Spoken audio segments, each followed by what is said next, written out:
Welcome to Without Regret, the podcast. This podcast is for people who are looking for inspiration to overcome obstacles in life and want to see that it is possible to live your best life and become successful, whatever that means to you, regardless of your circumstances. Hear from me and my guests as we share our stories of perseverance. My name is Tamara, and I'm the host of Without Regret, the podcast. My guest this week was adopted by his aunt and uncle on his mother's side at the age of 5. His adoptive parents told him they were not his parents when he was 11.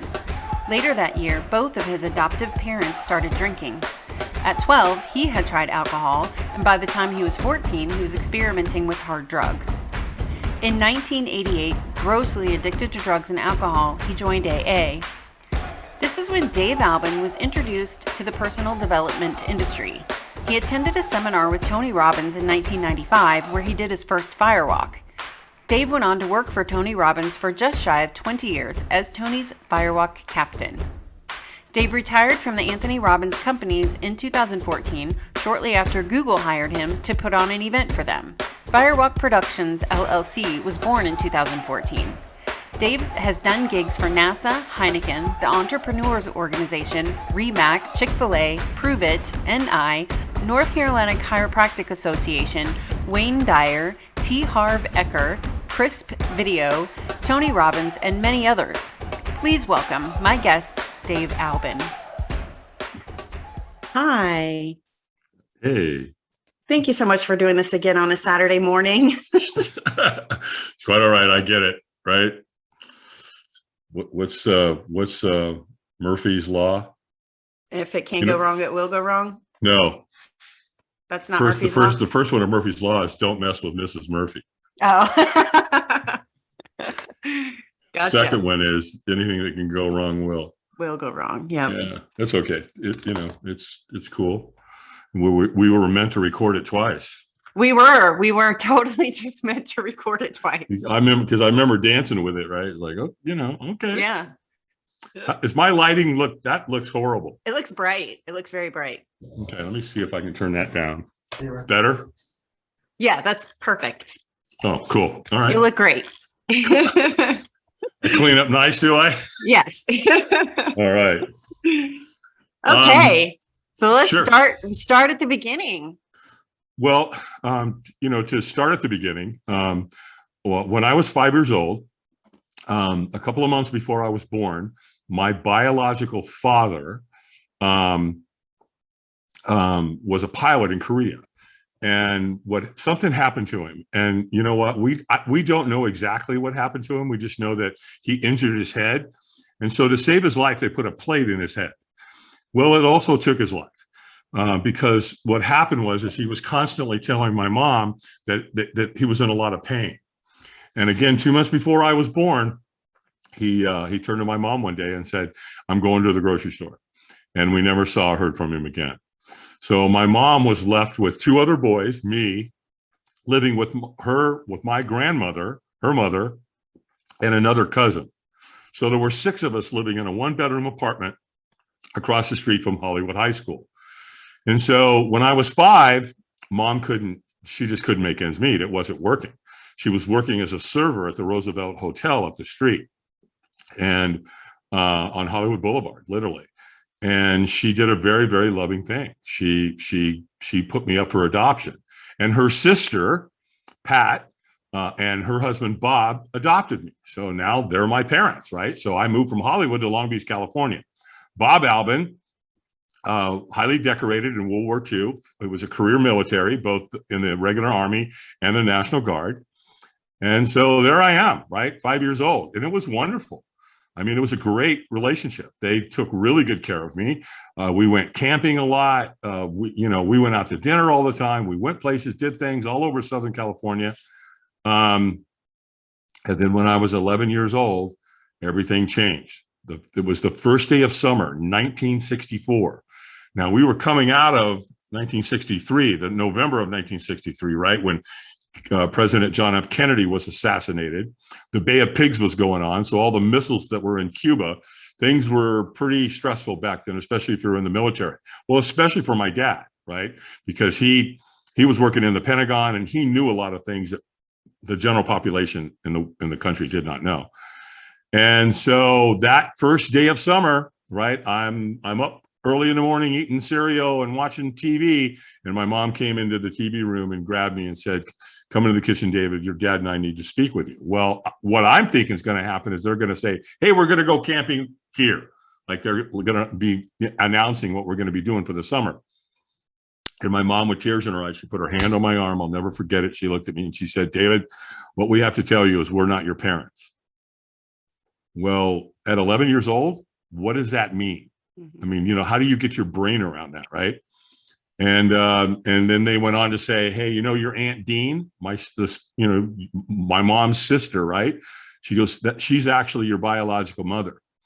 And you know what? I remember thinking, wow, I don't even like her, right? And the reason is because she was always touching me. And I want to clarify, it wasn't in an inappropriate way at all. She just always wanted to be around me and hug me and kiss me and sit next to me and all that. And that, obviously I know why now, right? I was her son. So bless her heart for that. Yeah. And then shortly after this happened, they had sworn off alcohol when they adopted me at 5. Shortly after they told me this, they both started drinking. And that's when my life took a hard turn. Everything changed. This wonderful, great family, camping and all that, it all kind of started to disappear. Bob, my dad, he was worse than mom. He turned into this horrible person when he started drinking. Well, one day they left. They went to the grocery store. And back in the 60s, you would do that. You'd leave your kids, right? Mm-hmm. You'd call the neighbor across the street and say, "Hey, Joanne, Bob and I are going to the store. David's at home. If he needs anything, he can just come knock on the door," right? "Yeah, of course. Just tell him to come over." And they, parents did that with their kids back in the 60s, right? And so when they left, I went right to where the booze was. It was in a cabinet. They were kind of hiding it in plain sight, if you will. Mm-hmm. And I opened the cabinet, I pulled it out. Camera, I set it on the counter and I looked at it. I took a coffee cup, I filled it half full, and it smelled horrible. It was brandy, right? Oh my gosh. Boom. I drank the whole thing. Oh my gosh. And that was it. Stick a fork in me, I'm done. I mean, I believe literally that I was an alcoholic on the spot. I never had a chance. Because at that point I wanted more. I mean, it was like pouring rocket fuel into your body. It's like, you become this superhuman person, and it just takes over everything, right? Of your psyche and your everything. And so, that just led to wanting more and stealing it and hiding it. And next thing I know, I'm doing drugs in my teens. Started hanging around wrong people, bad people, was doing horribly in school throughout junior high school, got to high school. A couple of months into my junior year, they brought me into the principal's office and said, "You're out. We're kicking you out of school." I'm like, "Fine, good, see you later." I didn't want to be there anyway, right? Went and got a really good job.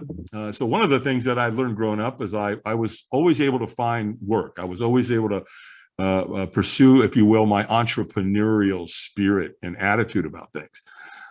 So I got a good job, though, that was short-lived too, though, right? Even though I went through an apprenticeship, I was working at night from 10 o'clock at night till 7 in the morning. So I started taking a lot of amphetamines in addition to everything else. And, got married, got divorced, got married again, got divorced, got married again for the third time. And that brings me to June of 1988, June 8th. When I woke up that morning, that was D-Day for me. That's it. I'm done. I'm out. I can't do this anymore. I was in so much pain. And I mean physical pain, emotional pain, spiritual pain. And I was like, this is threshold. I'm not going to do this for another day. I'm out. So I'm married to a woman. She's got 3 kids. They're my stepkids. I'm living in the basement. They're all living upstairs. They didn't want to, really didn't want to be anywhere near me. And so I loaded the pistol that morning, and I'm just going to put a bullet in my head because I know the pain will stop immediately.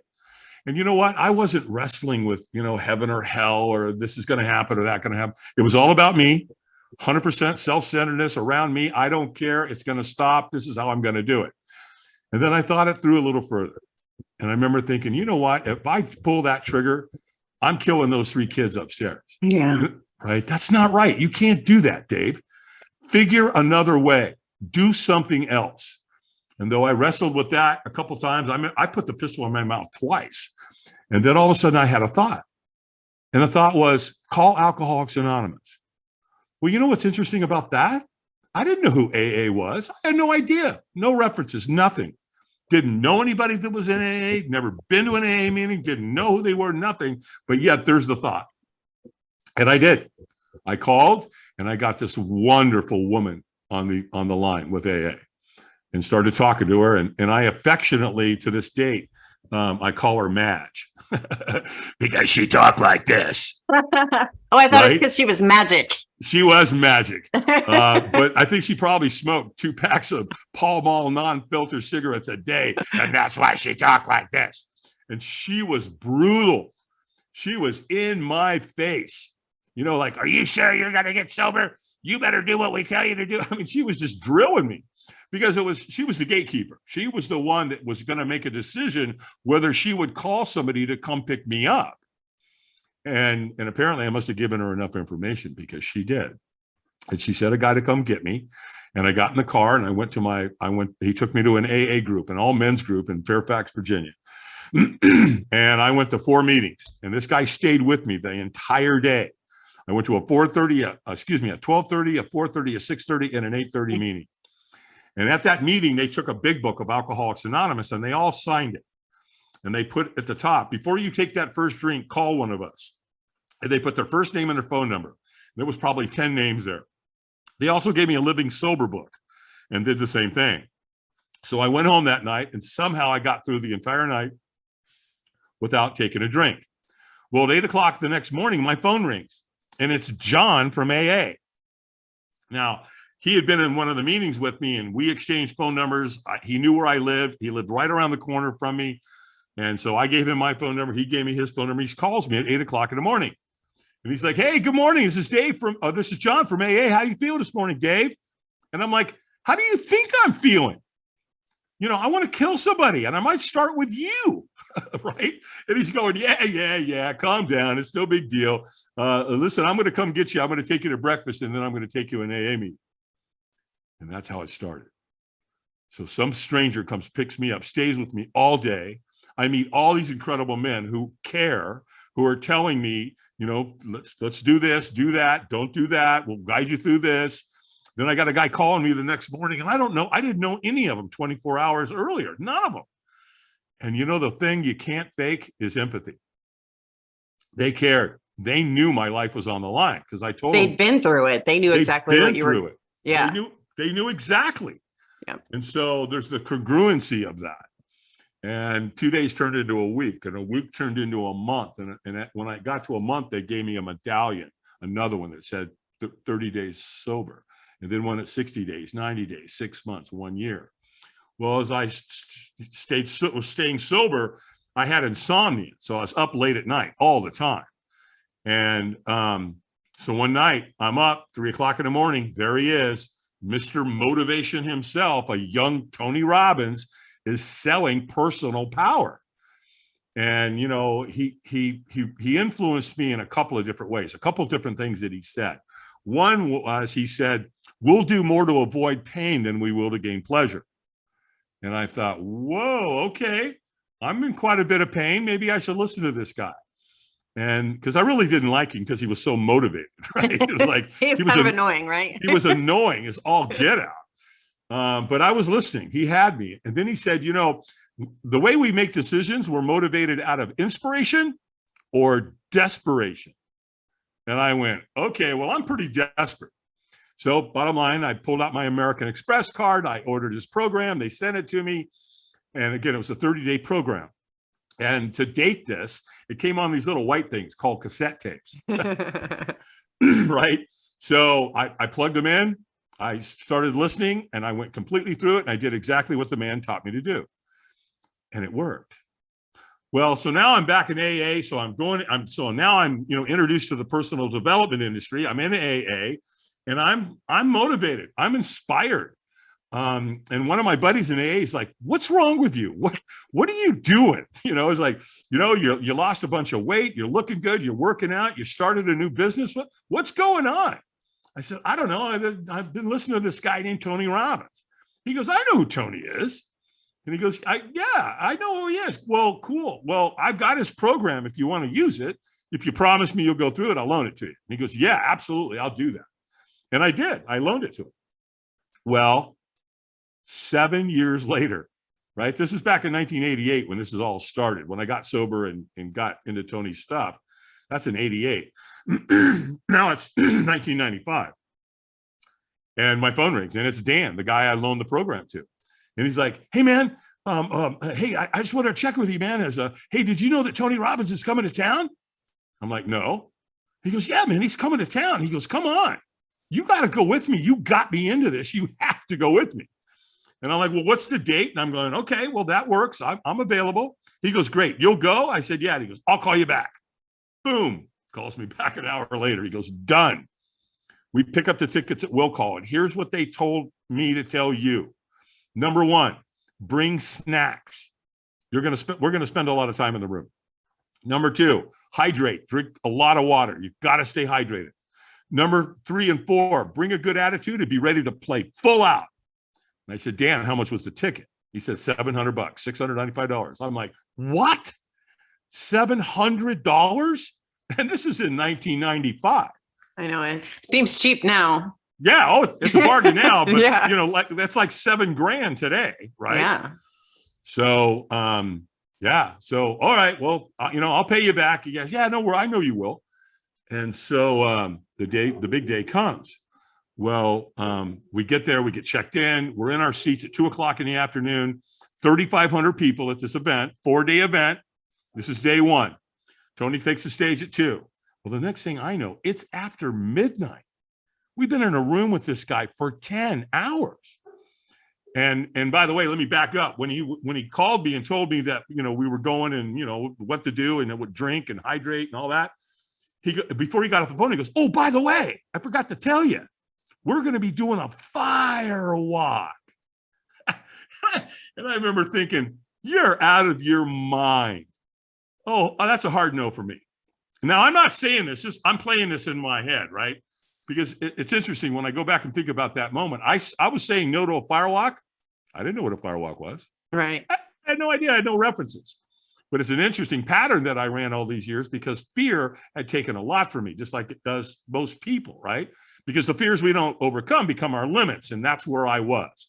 It's a firewalk. I don't know what it is. I'm not doing it. It sounds dangerous, icky, whatever. I'm not doing it. But I don't let Dan know that, right? I just go, oh, yeah, sure, Dan, interesting. Firewalk. Yeah, sure. All right, I'll see you then. Well, now you're at the event, 2:00. It's midnight. You've been in a room 10 hours. And all he's doing is prepping you for the firewalk. And all of a sudden, Tony goes, take your shoes off. And I'm like, oh, no, pal. You're not tricking me. I know where you're going with that one. And then, but I'm around 3,500 people and they start taking their shoes off. And I'm like, people, no, don't fall for it. Don't do it, right? Don't cords the light. And now I've got a dilemma. Am I going to take my shoes off or not? Because if I don't, walking out there with everybody else, there's 3,500 people at this event, right? So if I'm walking out there and I don't take my shoes off, what are they going to be thinking about me? That I'm a coward and I'm not doing the firewalk. So I'm like, it's okay. Just relax. Just take your shoes off. Don't worry about it. Just pay no attention and just go hide in the back and no one's going to know. And so that's my plan. Well, it gets worse. So as he gets you to start going out into this giant parking lot with 3,500 people, he gets everybody to start chanting, right? So now they're going, yes, yes, yes. And they're walking out there. And when you get outside, as soon as you break the plane of the door to get it out, it gets worse. He's got African drummers. And so now it's everybody's going, yes, yes. And dun, dun, dun, dun, dun, dun, dun, dun, dun, dun. I mean, and then over in the corner outside this parking lot, right? There's a giant fire. It's huge. It's every bit of 30 feet wide, 70 feet long. And they've been building it all day long. They just keep adding wood and adding wood and adding wood. Well, it renders at the end of the night. And there's this big, beautiful, giant pile of coals. Well, logistically, how you walk 3,500 people, what they do is they take a wheelbarrow over, they fill the wheelbarrow with coals, they bring the wheelbarrow in between two fire lanes, which is sod, it's grass, which is about 3 feet wide, 18 feet long. And they just take a flathead shovel and they sprinkle the coals on top of that grass, and that's what you walk on, right? Well, I'm having none of that, right? So I'm all the way in the back, 100 yards away, and I'm hiding out. Well, Tony knows that this is literally probably the most powerful experience you can put a human through. It's paradigm shifting. It's absolutely life-changing. Firewalking's been around for 1,000 years, been used by cultures all over the place. And Tony knew that. He did all his research. And that's why he's got you there that first day, that night, to get the leverage on you, right? Because what doesn't challenge you doesn't change you. And he knows that. So, but he also knows there's a bunch of cowards like me hiding out of the back. So what's he do? He knows exactly how to get you to do it. He trains people to come get you. Yeah. Right. And that's what he did. So it's almost like peer pressure, but in a good way. It is peer pressure. It is absolutely peer pressure. It felt like that. As soon as this guy came and he locked eyes with me, he must train him. By the way, once you make eye contact with these people, don't take your eyes off them. Yeah. And here he came and he got within 20 feet of me. And I was feeling the anxiety then. Right. And he kind of bends over, looks at me kind of funny. And he's like, he goes, "Hey, are you okay?" And we lie. We don't go, "No, I'm scared to death. I'm fear. I don't want to do the firewalk. My life has been this, has been that." We don't say any of that. We just go, "Oh, I'm fine. I'm good here. All good. Nothing to see here, pal. Be on your way. Leave me alone." And so he goes, "Hey, well, are you going to walk tonight?" And I said, "Absolutely not." And I said it with tonality, right? And he goes, "Hey, man, that's cool. Absolutely no problem. In fact, we don't want you to do anything you don't want to do."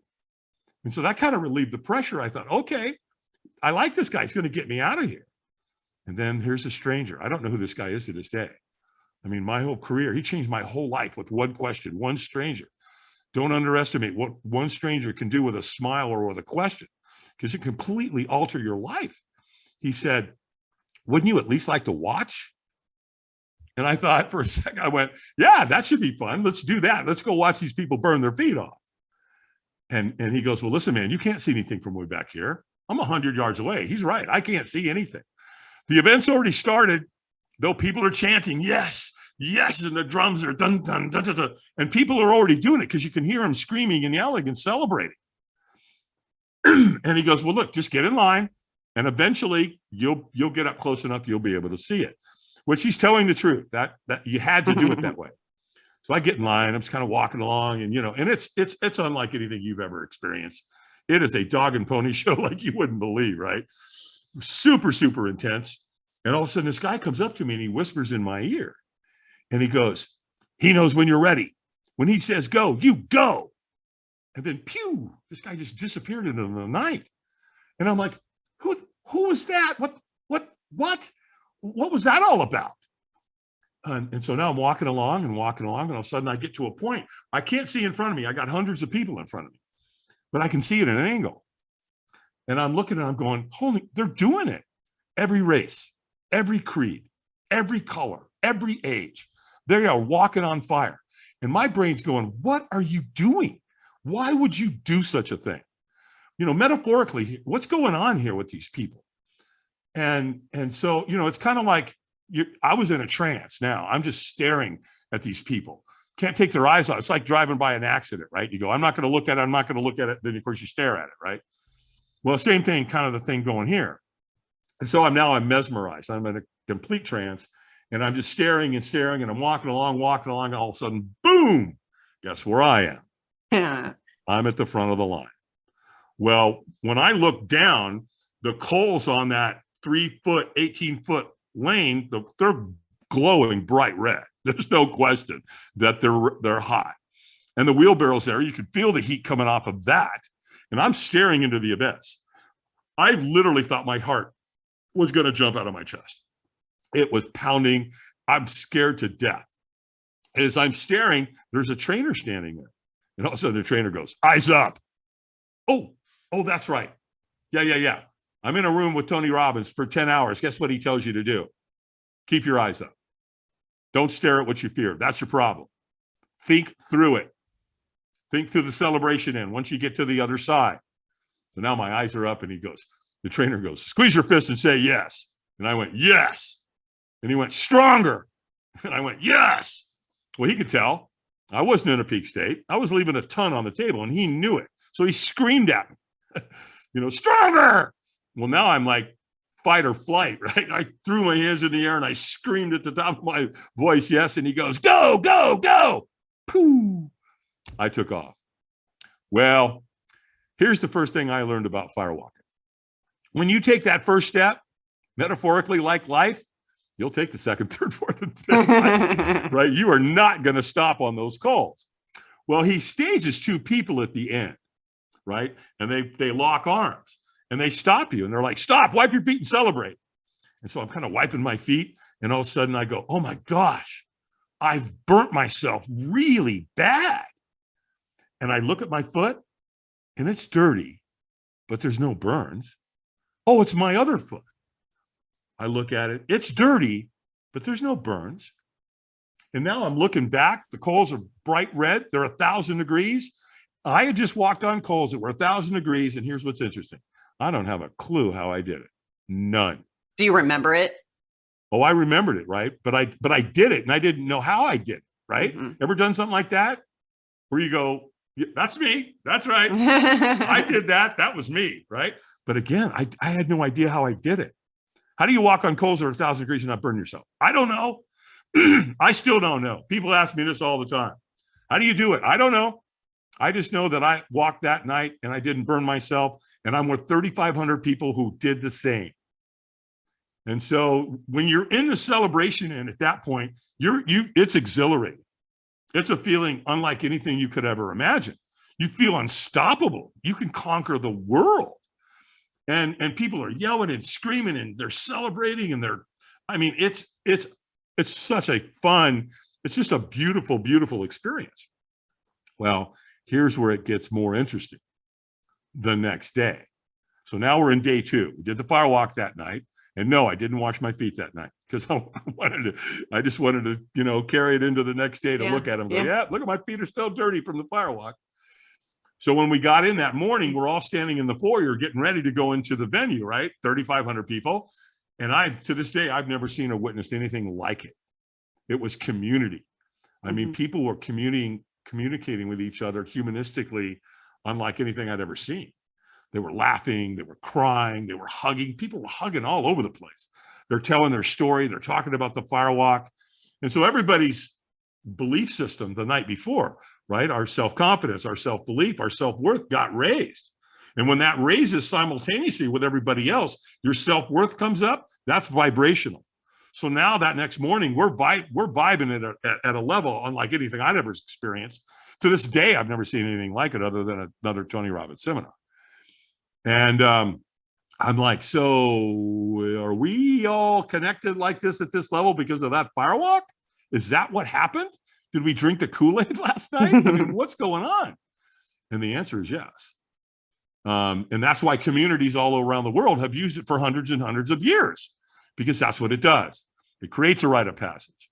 It creates a ceremony. It creates a graduation. Does he still do Firewalks? Does what? Does Tony Robbins still do Firewalks? Yeah, he's got one scheduled for November in Dallas. Oh, okay, cool. Coming up. Yeah, he sure does. Now he had to, navigate through COVID like other events where people were in person, right? Yeah, I have a good friend who started doing his seminars virtually during COVID, which I know he was not a fan of the virtual thing in the beginning, but. Right. Well, he's right. I'm going to agree with him. Because when you're there and it's live, it takes on a whole other dynamic. Yeah. It's beautiful.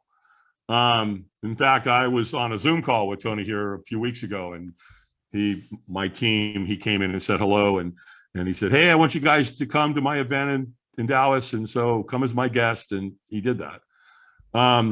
So it was that next morning where I fell in love with the whole firewalking idea. Well, later in the event, I got to know one of Tony's trainers, Ted Macy, and his wife, Mary. Super, super beautiful people. And so I'm talking to Ted, and he's a really nice guy. And I'm going, dude, this must be awesome that you get to come do this on a regular basis. He said, oh, yeah. He said, you have no idea, man. This is so cool to be in this environment, several times a year. Yeah. And he said, and by the way, you see all those people standing over there with those black shirts and the pink lettering? I said, yeah. He goes, those are volunteers. They come here. They're people just like you that want to give back. He says, so when you get home, call Robbins Research. Ask for an application for a volunteer crew member. They'll send you an app. Fill it out, send it back. You might get chosen. Well, I did that. And sure enough, 6 or 7 weeks later, after I did it, I got a letter in the mail that said, Dave Albin, congratulations. You've been selected to crew at the Anthony Robbins Company, UPW, in Fort Lauderdale, Florida. Boom, there I am. I'm in the door. And, it was just beautiful. And so the application has got like 5 pages. And so it asks you all kinds of questions about your background and all that. Number one, I had a military background and a security background. So they put me on the security team to help take care of Tony's celebrities. And then I lived on a farm.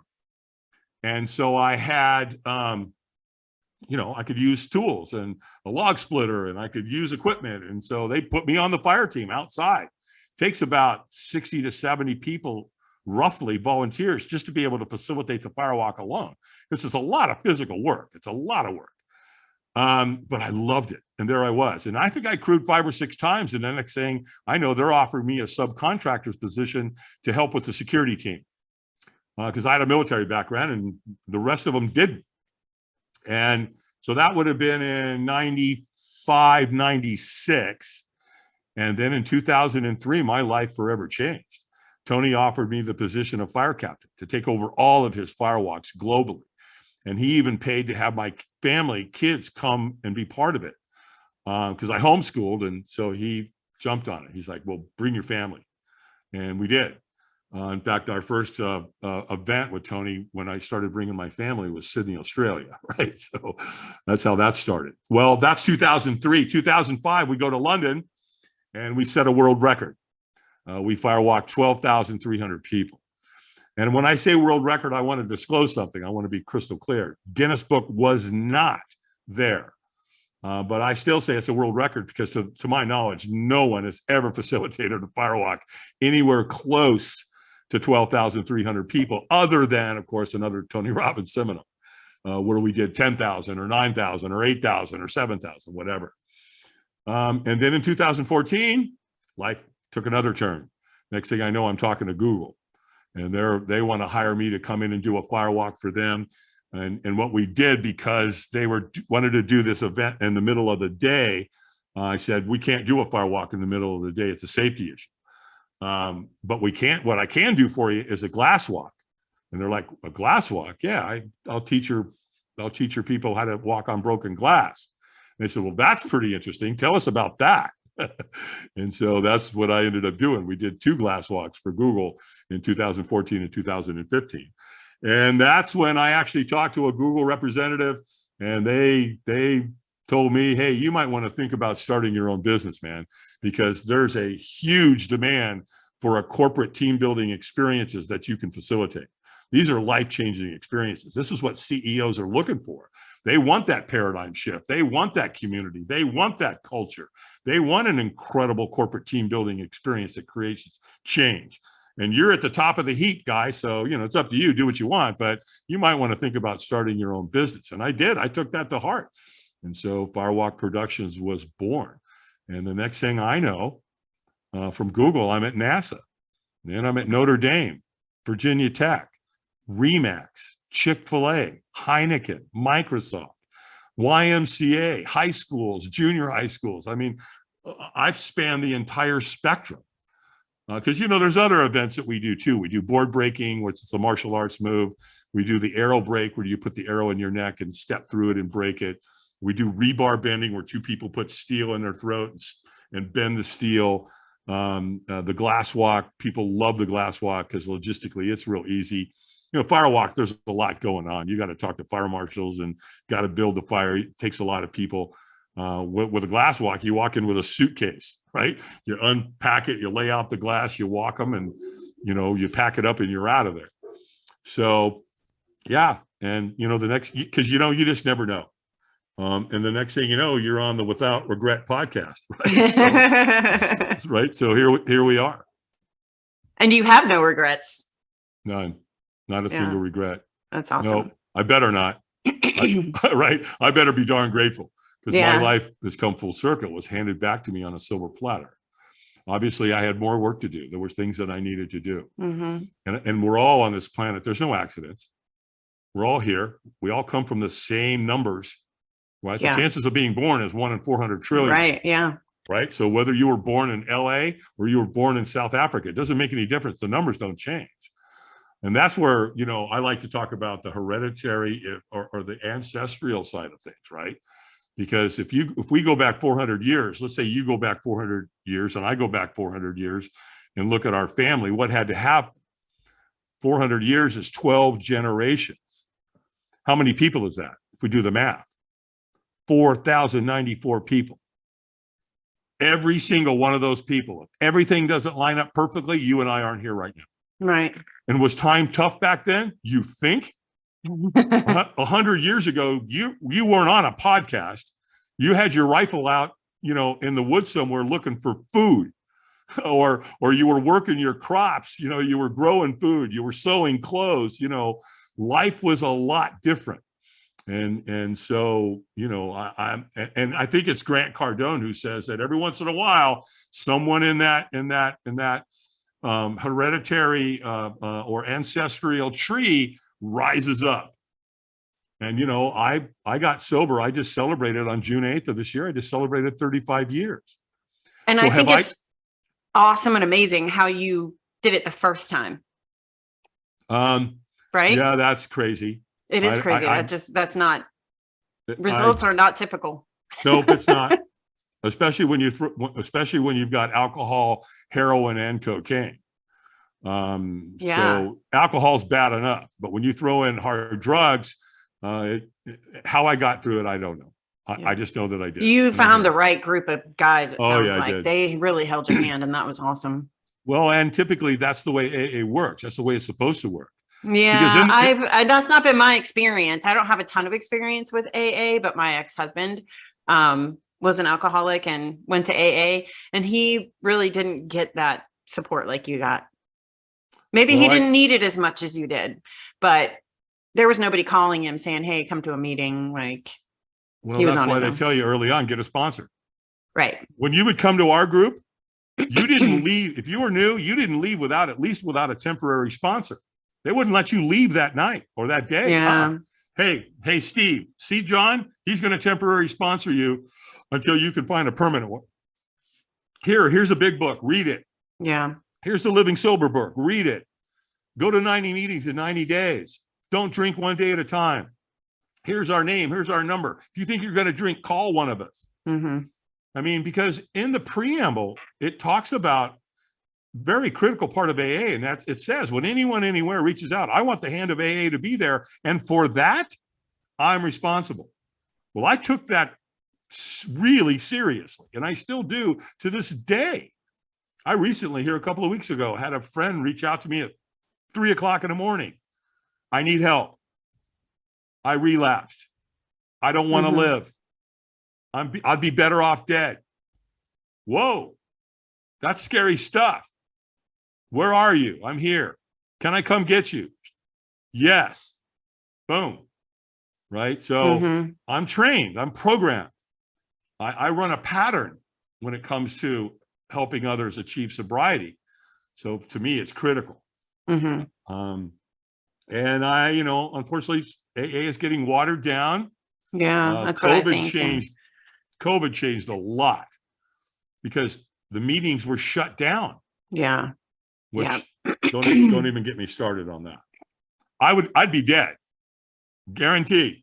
Yeah. Because there was nobody there to make that call. There was nobody there to give me that book that they signed with their names in it. That door wouldn't have been open that day. No, I wouldn't have made it. There's no way. And that's really super, super sad. Yeah. Grocery stores stayed open. Grocery stores don't save your life. Okay, well, maybe they do. You get food. But the bottom line is there were lots of businesses that were open. Walmart was open.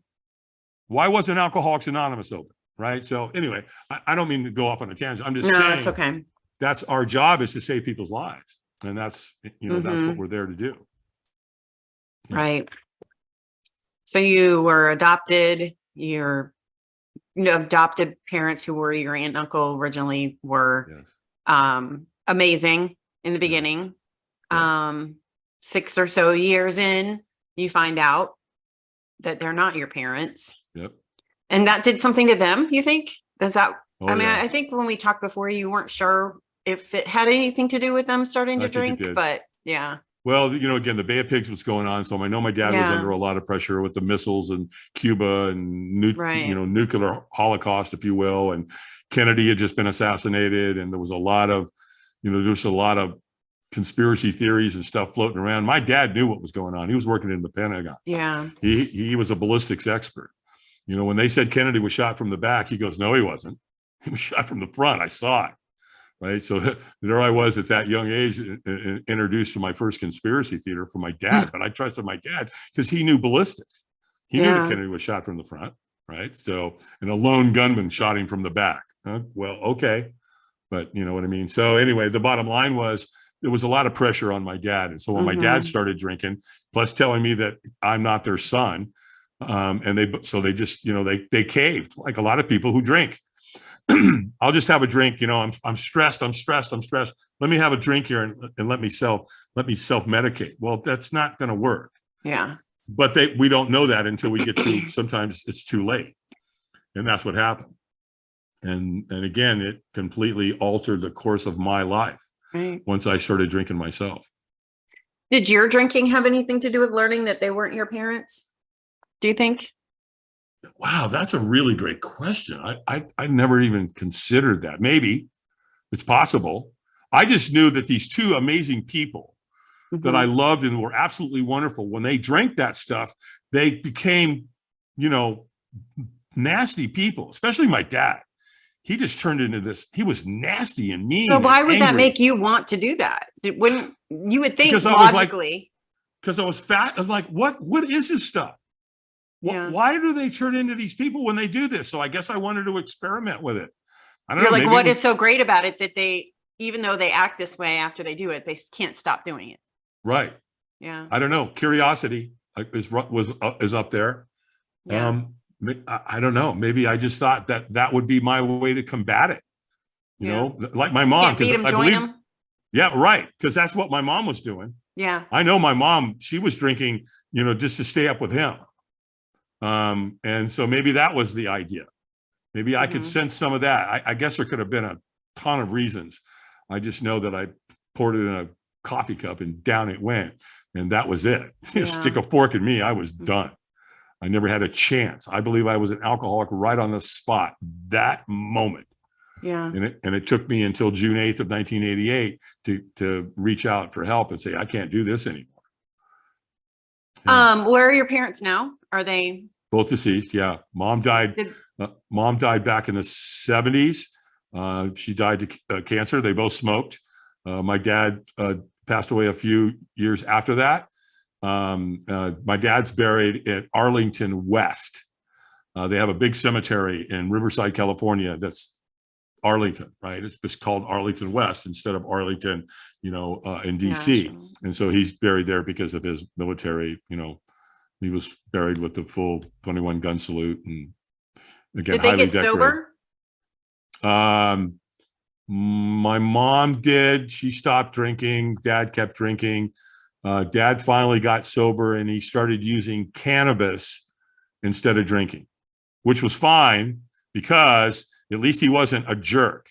At least he wasn't dangerous. At least he wasn't volatile. He'd smoke cannabis and calm down, right? He'd eat chocolate chip cookies maybe or something, right? But at least he wasn't combative when he smoked cannabis. Yeah, in fact, I had the honor, so years and years and years ago, when I was 5 years sober, again, I'm 35 now, right? So 30 years ago, I took my medallion, my chip to my mom's grave, and I put it at the front of her headstone.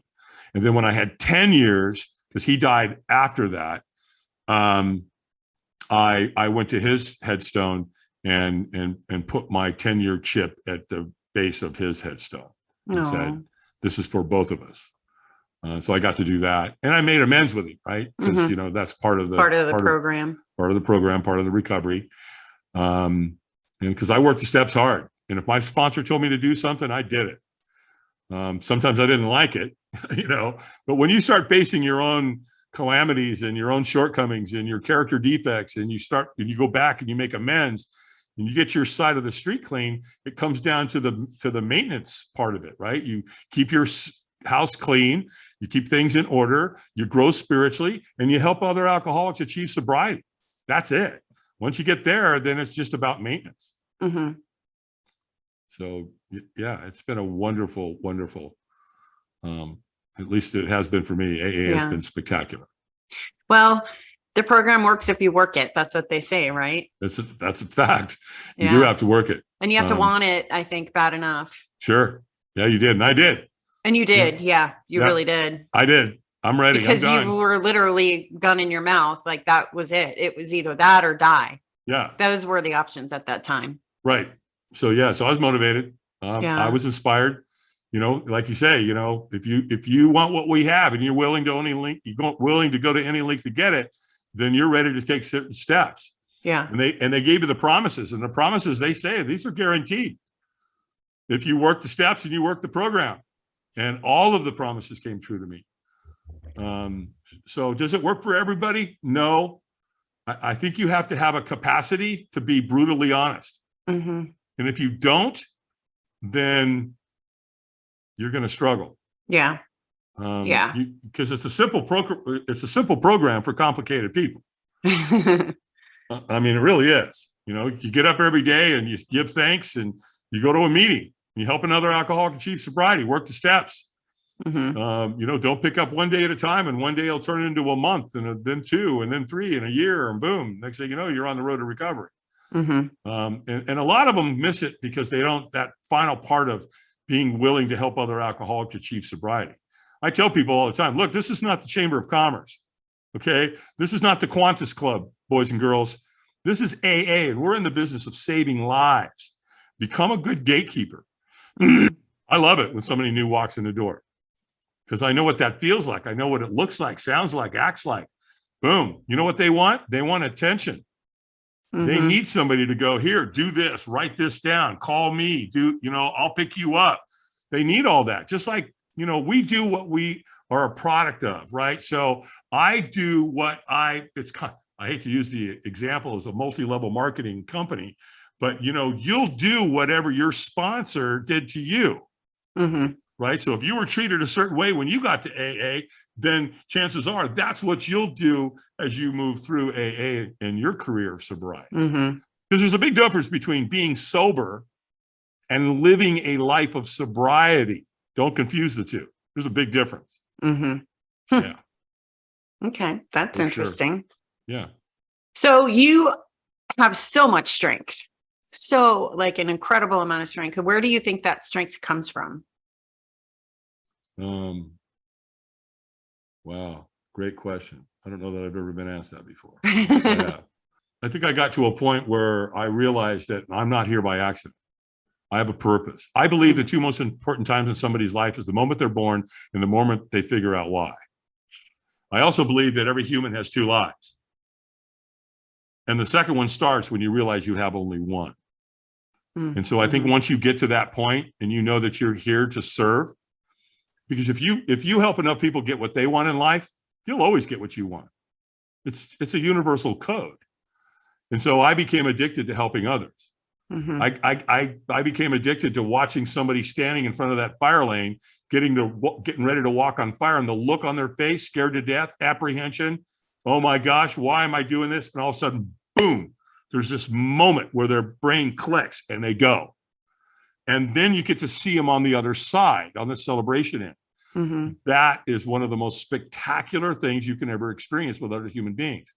And I'll tell you where you can go see it for yourself. Go Google Oprah's Firewalk and watch her. She's losing it. And there's this moment where Tony goes, Oprah, what's the worst that can happen here? Burn your feet off and die? Come on. I'm not going to let you get hurt. And that's what did it. Boom. That's all she needed. And that's interesting because I think that happens for a lot of people. Mm-hmm. We don't need a lot, just a little bit of encouragement from somebody we know and love. And the next thing you know, she firewalks. Well, here's where, and then as soon as she does that, she goes nuts. She's jumping up and down and celebrating. She goes ballistic. Here's one of the most successful entrepreneurs on earth, right? And the cameras, after she finishes and she celebrates, she goes over and the cameras go with her. And she makes one of the biggest, most profound business decisions of her career. Right there on the spot, in that state of mind, she created what's called the next chapter. You can go see it, go watch it. It's there, it's live. Because she says, this is the next chapter, people. This is it right here. And again, she took her company and went in a completely different direction. And that's where we need to make decisions from, is a peak state, just like that. Yeah. Well, I feel like it's an intense way to learn that fear doesn't have to stop you. Right. So yeah. So metaphorically, how do you want to design fear in your life? Mm-hmm. Up until mine, it was forget everything and run. Right? After that, though, it became face everything and rise. Mm-hmm. AA told us it's false images appearing real. And I went, oh my, that's profound, because it's so true. Yeah. Because again, I'm taking notes. And because if people don't face their fears, fear is going to continue to lie to them, and fear is going to continue to take wonderful things from them, from whatever, starting your own business, starting your own podcast, right? Think of the fears you had before you started your podcast. Yeah, I still do. I literally still do. I'm trying to work up the courage. I'm slowly but surely doing it to even advertise it on my own personal Facebook page. Like, I've never said to all my friends on my personal Facebook page, hey, I'm doing a podcast, you should check it out. Yeah. What? I'm working on that. Maybe this will be the one.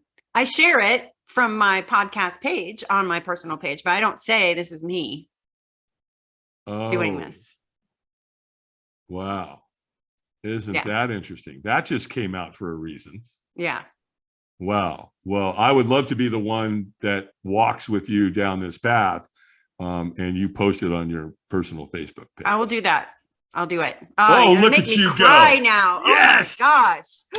I feel like I just walked across fire. You did. No, I didn't. You really did. Absolutely. Yeah. Mm-hmm. Metaphorically, you did. You better believe you did, because you broke through the fear.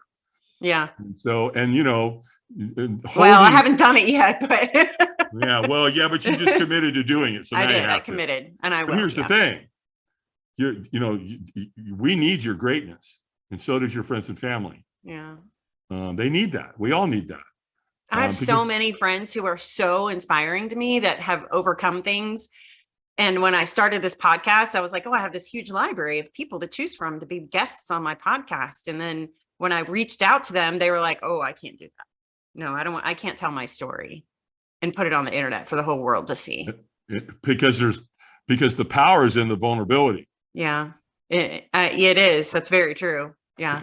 That's where, and it's there, and it's not going to change. Playing small doesn't serve anybody. Yeah. Because you know what I've learned? I've been around a lot of successful people. I do a lot of gigs, firewalks for the entrepreneur organization, EO. And there's 198 chapters globally, and they're all very, very successful entrepreneurs. You can't even get into the organization without being invited, number one. And number two, you have to show and prove that you have netted, or I don't know if it's gross or net, $1 million a year for 3 years in a row. And one of the things I talk to them all the time about is, you're not going to wake up someday and go, wow, you know what? I wish I'd have spent more time making money and less time with my family. So you better get that whole thing figured out, achievement versus fulfillment, because some people achieve at a really high level, but they don't feel fulfilled. And so again, sharing your story and being vulnerable is where the sweet spot is. That's where your superpower is. Because here's the other thing I've learned. People don't care about how successful you are. Mm-hmm. Who cares? Yeah. You know what I want to hear about?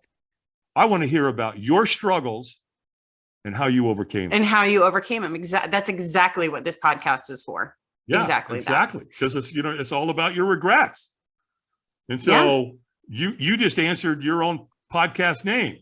How far do you want to go along in your podcast and regret the fact that you didn't share it with the friends and family, right? Yeah. Okay, thanks, Dave. Absolutely. All right, that's a wrap. You're out. No, not at all. Not at all. Actually, Really? I want to talk a little bit about your Firewalk Academy. Sure. So I looked into it. I looked up your website and checked it out and watched your video about it. And I was like, okay, so it you don't even like, there's not an application on the website. You're like, no, call us because we're going to interview you and make sure. So it sounds like it's almost like a train the trainer kind of a thing. Am I right? Where you're showing people how they can inspire others and be a leader? There's several different angles that are coming at me people that want to come to the academy. Number one, there's a corporation and they want to send somebody from their corporation to come learn from me so that they can go back and facilitate these life-changing experiences at their company level. Number two, you have trainers and coaches that are out there being life coaches and business coaches. Yeah. And they're going to use these experiences to create the paradigm shift as well. They come to me. And then you have other people that just want to become part of my network and become part of the collaboration. So that when clients come to me and they live in Minnesota, I've already got 2 guys that are there that can do this. They can knock it out of the park because they can come to me and say, well, how much is it going to cost you to hire Dave Albin? It's going to cost double, literally double to hire me. Well, we don't have that in the budget. Okay. Well, I've got 2 guys over there. Go talk to them. They'll do it for half. The fire's still going to do what the fire does. That's not going to go away. That experience is going to happen the same way. It's just going to be a little different in the presentation, but they're both grads of mine. So I stand with them, or if they want me there, they can bring me there. You know what I mean? So I'm there as their backup. So when they graduate from the Dave Albin Firewalk Academy, they can go do any of these experiences because it's really about the experience is great, right? The Firewalk, the actual act, but it's the storyline and all that leads up to it. Yeah. Right. Yeah. Because I'm the guy that against all odds should be dead. Right. Like, for example, I put up a picture. So when I go do an event, I put a picture on the screen behind me because normally I'm on stage somewhere. Right. And I put up a picture of a guy by the name of Eric Weinmeyer. And you can tell by where he's standing at the top of the world. He's standing at Mount Everest. And so and he's, the peak is like this. So he's standing cockeyed. Well, it looks like there's something physically wrong with him. Like he's got a dislocated hip or one leg's longer than the other. And so I'll ask the audience. So who here can tell me what's wrong with Eric physically? Look really close. What's wrong with him physically? Well, then I go on to say, look, and by the way, Eric has climbed the 7 highest mountains on 7 continents. 7 highest mountains, 7 continents. There he is. Put him on a mountain bike and he will tear it up. Put him in a kayak. He just did the Grand Canyon Gorge on the Colorado River. Guy's unbelievable. Well, guess what? He's blind. Okay. So shut up. Stop lying to yourself. Stop playing small. Yeah. If a man who's blind can climb the 7 highest mountains on earth, what can you do? Because once you firewalk, I tell you that. Yeah. What else can you do? So connect with it. Play full out. You got one shot at this. Leave a legacy for your family because that's what I'm doing. 35 years ago, I took my family trajectory in a completely different direction. Imagine if I hadn't recovered. I wouldn't have 2 amazing kids. My son was 9 years old when he firewalked the first time. My daughter, his sister was 6. Wow. You think that's affected them? You think? Take a kid, why do martial arts studios get kids to break boards with their bare hands? They graduate. Yeah. They have to move from one belt to another. They have to break it with their hand. Excuse me. Or they have to break it with their foot. That's a graduation. But you take them and put them through a firewalk? Wow. because once they do it, you can't unprogram them from that. Yeah. If society comes along and goes, you can't do that, you're not this, you want to bet? I firewalk, get away from me. Right? So that's the beauty. And that's what happens. You're programming your own psyche. Once you do that, it's powerful. And that's why, and I only bring 9 people to my academy. Oh, wow. Okay. I keep it intimate for a very specific reason. And there's a number 9, and there's a reason for that. And I get into it at the academy. But you're going to, the students are going to be with me for a week. And they come up here to the Appalachian Mountains in the upper northern western part of the state of North Carolina. The Blue Ridge Parkway is 2 miles that way from my house. And so it's a very quaint, beautiful Hallmark Christmas card kind of a town where we are. And then we're up here in this majestic place. It's beautiful. It is beautiful. Water's clean, the air is clean. And so the experience is heightened because we're at such a beautiful place. So is this really your last one? Probably. I'm getting tired. Yeah. Last year it was pretty intense. I did 2 events in Atlanta. I was in Louisville, Nashville 3 times. I was in Asheville, North Carolina, New York, Snowbird, Boston, MIT, Hartford, Philly, Hudson. I did the academy. And I did it all by myself. Mm-hmm. And that's when I decided, you know what, let's run an academy. Let's get some people trained. And then that way I'll have some help. Right. And that way I'll still be able to do it. I'd love to get the whole country to do a firewalk. It would change everything. I say when I go to EO and I do the events for the Entrepreneurs Organization, I say all the time, hey, let's take all the politicians, kick them to the curb. Let's fill all those spots with entrepreneurs and watch how fast things get fixed.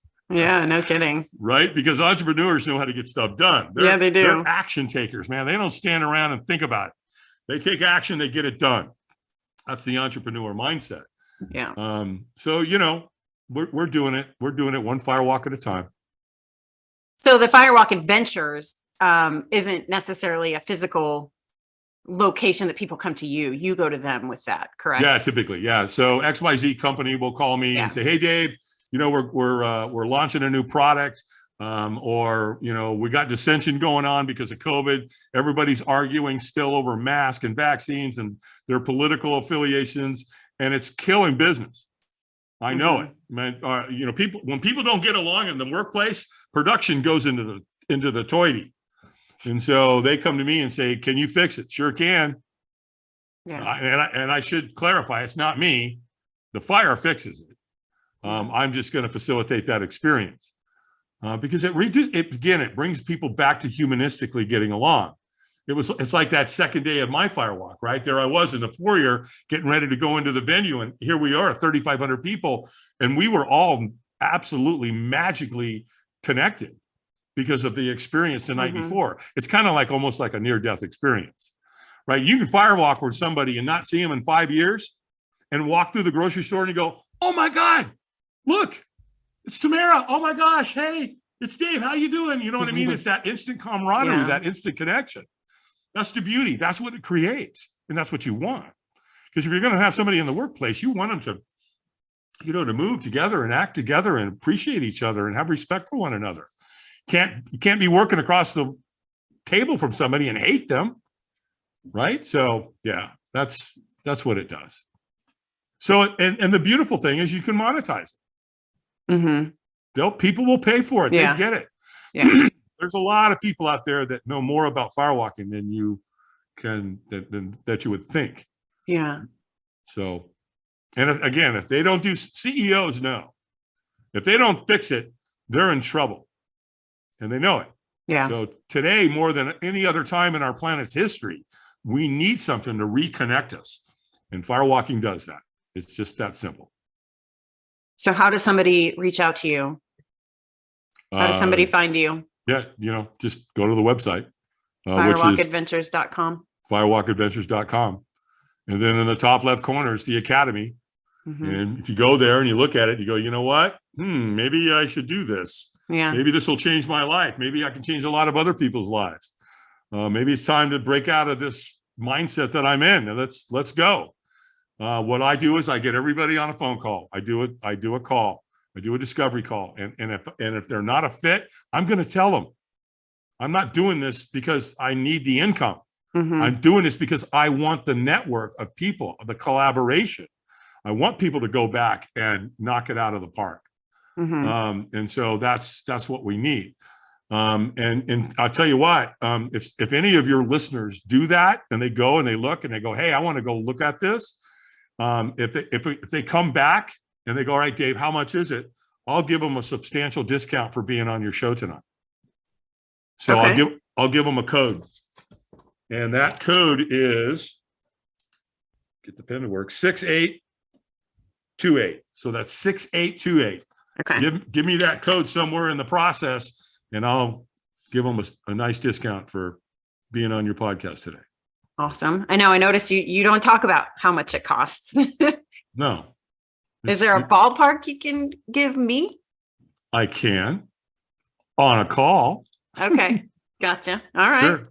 Yeah. I mean, it's going to be, and here's what I tell people. Think about it this way. If you do one Firewalk, it'll pay what your tuition 5 times over. Okay. I believe you. One Firewalk. Literally. Yeah, absolutely. So yeah, no, I'd love to talk to you about that. That'd be awesome.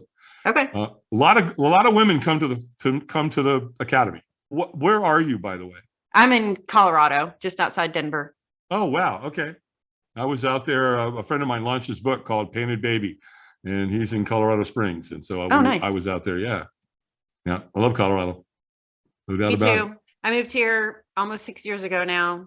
I just up and said, I need a change. I'm out. Peace. Peace. Yeah. Here Good it for comes. you. Yeah. Awesome. It was the best thing I ever did. Yeah. Yeah. It was huge. One of those pivotal moments in life.